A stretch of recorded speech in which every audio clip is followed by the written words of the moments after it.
Hey, how do we solve proportions? Well, a proportion is when you have a fraction equal to another fraction.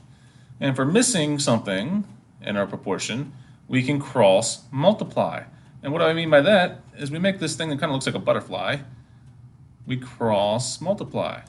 2 times x would give me 2x. And then I can cross multiply the other way. 6 times 10 will give me 60.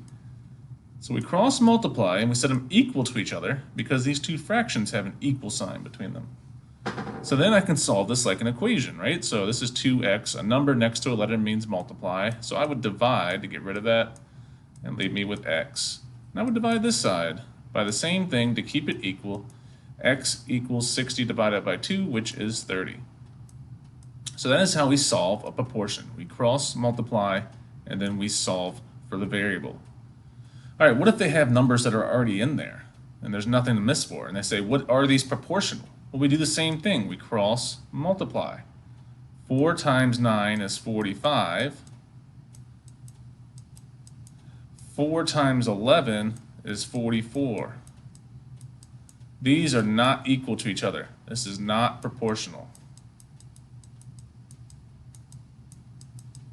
Not proportional. I'm running out of room. All right, what about this bottom right one? Well, I would cross multiply 80 times 1. I'm going to do that first because that's easy. 80 times 1 is 80 because anything times 1 is 8 is itself. And then I can do 5 times 16. 5 times 16 is also 80. So this one is proportional. So whenever you have a fraction with an equal sign and then another fraction, you cross multiply.